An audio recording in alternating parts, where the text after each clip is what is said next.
Welcome! Today we're diving into an absolute classic, Napoleon Hill's Think and Grow Rich. We're going to unpack the big ideas from this legendary book.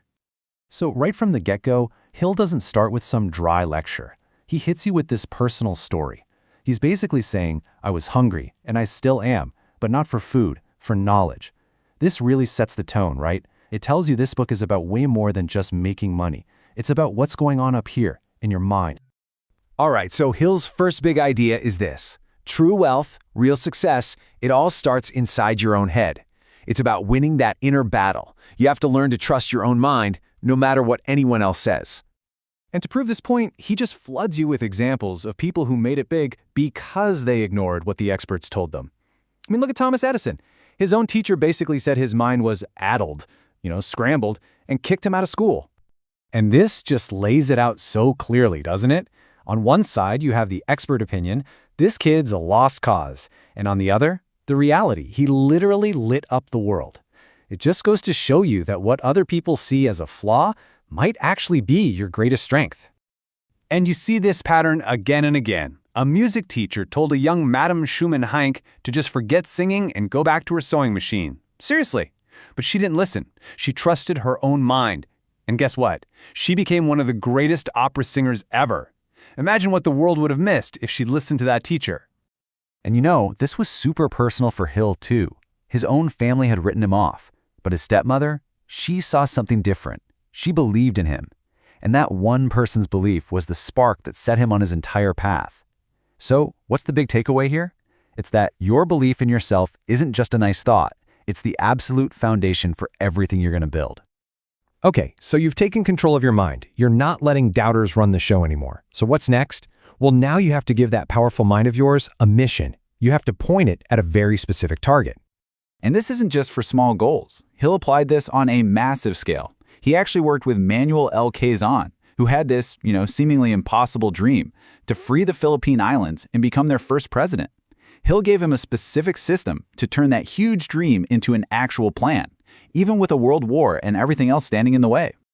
And here's the system. It's brilliantly simple. It's 3 steps that take a fuzzy dream and turn it into something real and concrete. You're not just saying, oh, I'd like to be successful. No, you're saying, 1, this is exactly what I want.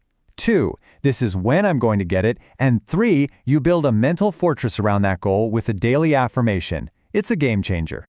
And it's not just for politics, right? Look at W. Clement Stone in the business world. He used this exact same idea to set this enormous financial goal for himself, hundreds of millions of dollars. And he did it. It really shows that once your mind is programmed for success, the question isn't, can I? The question becomes, why not? But let's be real. The path to any big goal is never a straight line, is it? You're going to hit bumps. You're going to fail. So what do you do then? This is where Hill's perspective is so powerful. He says failure isn't the end of the road. It's just feedback. It's a signpost telling you to try a different way. And this is really the dividing line between people who make it and people who don't. It's all about how you handle those setbacks. So many people become, as he says, prisoners of the past. They let a failure define who they are, and they just can't shake it. I mean, check this out. If you looked at Abraham Lincoln's resume before he became president, you'd think, man, this guy's a total failure. He failed in business, had a rough military career, lost elections, but he didn't see it that way. For him, every single one of those failures was just a lesson, a stepping stone. Here's another great example. Arthur Dizio. He inherited his dad's business, which had completely failed.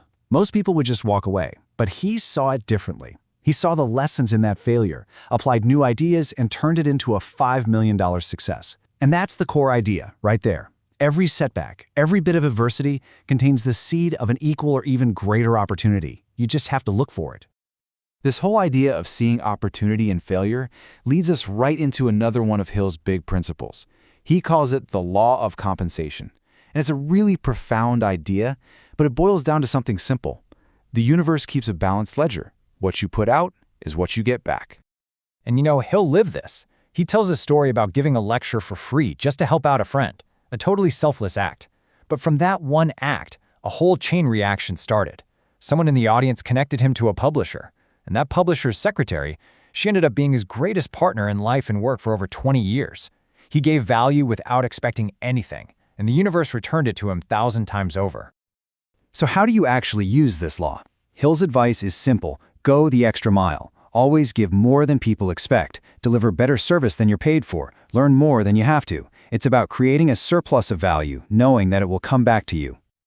And Hill didn't just pull this out of thin air. He was a big fan of the philosopher Ralph Waldo Emerson. Emerson talked about this very same idea, and I love his take on it. It's like compound interest for your soul. The good you do might not pay off immediately, but it's always out there, growing and compounding. So, after all this, controlling your mind, setting goals, learning from failure, giving value, what's the final destination? What's the real prize? For Hill, it wasn't just about the money. He argued that all the wealth in the world is totally worthless unless you have peace of mind to go with it. He'd seen it firsthand, so many rich people who were just miserable. They were trapped by fear, consumed by negativity. He said their souls were literally drowning in their sea of dollars. That's a powerful image, isn't it? It makes you realize the goal can't just be to get rich. The goal has to be to get rich and be at peace. So how do you protect that inner peace? He had this really cool mental exercise. He suggested you create this imaginary council in your head, your princes of guidance. Think of them as your mental bodyguards. If you're feeling stressed, you call on the Prince of Peace of Mind. If you need inspiration, you call on the Prince of Hope and Faith.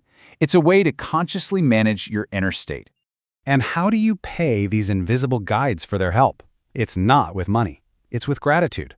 What a beautiful idea. By being grateful every day, you keep your mind tuned in to its own power. Gratitude is the fuel that keeps this whole positive system running. And really, that brings us to the heart of Think and Grow Rich. It's more than just a book, it's a challenge. It's built on this one powerful belief. Anything the human mind can believe, the human mind can achieve. The only limits are the ones you set yourself. So, it leaves us all with one big question to answer.